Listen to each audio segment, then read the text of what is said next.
Before I begin, Ms. Skipper, I didn't know if I would be allowed. I printed off some photographs for the commissioners of one of the parks map. Can I? Thank you. And I apologize ahead of time. I didn't print off the set for you, and I do apologize for that. Maybe someone will share. I'll share. Great. Sorry about that. Okay. Good morning, gentlemen. Good morning. 2 weeks ago, I spoke to you about White Oak Park and the condition that the park is in and how disappointed I was that the tax dollars I pay apparently aren't going to keep the most used park in the county in a state of good repair. After the meeting, Mr. Carmichael came to me and several others and pledged that he would absolutely get the park repaired, so I told him I would keep him to his promise. A few days after, I decided to run there on the trail at the park.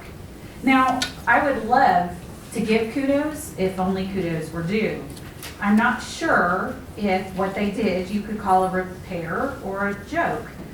First, they drove a vehicle on the trail, which created a whole nother level of fun when the rain filled in those ruts and created a small marsh to run through.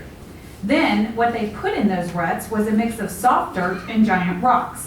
So now, when you run through, you have to jump around the rocks and miss the sand, which is basically more dangerous to a runner than avoiding the seeable ruts.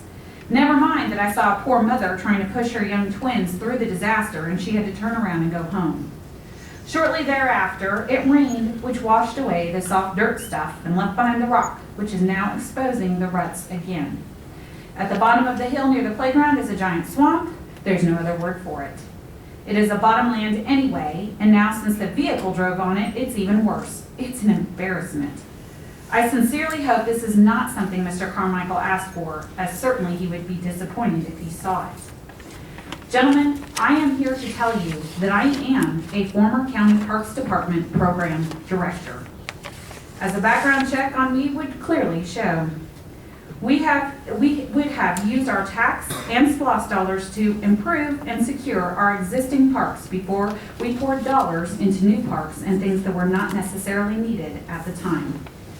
As I drove around to other parks, I noted other poor trail conditions, parking lots that are in desperate need of repair, and a general feeling that unless it's a baseball or softball field, it's not worth being cared for. Speaking to several citizens, they are frustrated themselves over this feeling. Have you spoken to your citizens? Do you have a pulse for what they need and want? Over the last year, I have spent countless hours speaking to hundreds and hundreds of people. The two things that they want most is open, honest, and transparent ethical government and responsible use of their taxpayer dollars.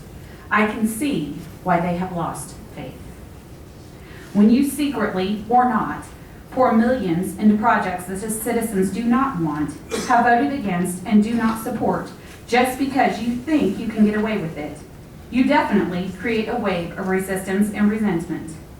Larry Flint said, "Majority rule only works if you're also considering individual rights, because you can't have 5 wolves and 1 sheep voting on what to have for supper." The time is now to turn the tide of distrust, dishonesty, lies, and deceit. Andrew Jackson said, it is to be regretted that the rich and powerful too often bend the axe of government to their own selfish purposes. You all have the unique and tedious task to start stitching this county back together after being torn to pieces. The citizens are watching you. They are going to hold you accountable for your actions.